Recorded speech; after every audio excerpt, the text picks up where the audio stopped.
വീടില്ലാത്ത മുഴുവൻ ആളുകൾക്കും വീട് കൊടുക്കുകയാണ് സർക്കാർ ലക്ഷ്യമെന്ന് ധനകാര്യ വകുപ്പ് മന്ത്രി കെ.എൻ. ബാലഗോപാൽ പറഞ്ഞു.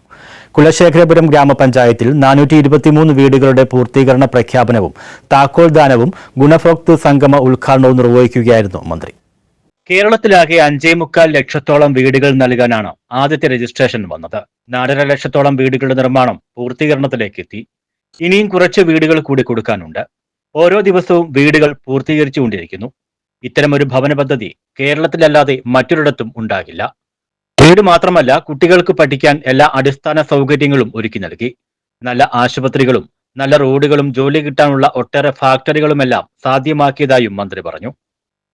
സർക്കാരിന് കേന്ദ്ര ഗവൺമെന്റിൽ നിന്ന് പണം കിട്ടാനുള്ളതിന്റെ വലിയ ബുദ്ധിമുട്ട് സർക്കാരിനെന്ന് ഞാൻ പറയുമ്പം എനിക്കോ മുഖ്യമന്ത്രിക്കോ മറ്റു മന്ത്രിമാർക്കോ വ്യക്തിപരമായിട്ടല്ല, സർക്കാരിന് കിട്ടാനുള്ളതെന്ന് പറഞ്ഞാൽ ജനങ്ങൾക്ക് കിട്ടാനുള്ളതെന്ന് അർത്ഥം.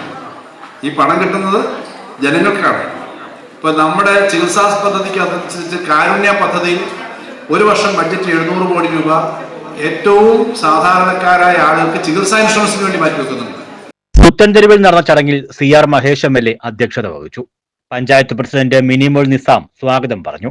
Matsyafed chairman T. Manoharan, A. Anirudhan, A. Nasar, panchayat vice president, ജില്ലാ പഞ്ചായത്ത് സ്ഥിരം സമിതി അധ്യക്ഷ വസന്ത രമേശ്, ജില്ലാ പഞ്ചായത്ത് അംഗം ഗേളി ഷൺമുഖൻ, പഞ്ചായത്ത് സ്ഥിരം സമിതി അധ്യക്ഷരായ PK Savitri, PS Abdul Salam, Rajitha Ramesh, panchayat secretary താര, ബ്ലോക്ക് ഗ്രാമപഞ്ചായത്ത് അംഗങ്ങൾ, വിവിധ രാഷ്ട്രീയ പാർട്ടി നേതാക്കൾ, നിർവഹണ ഉദ്യോഗസ്ഥർ തുടങ്ങിയവർ പങ്കെടുത്തു.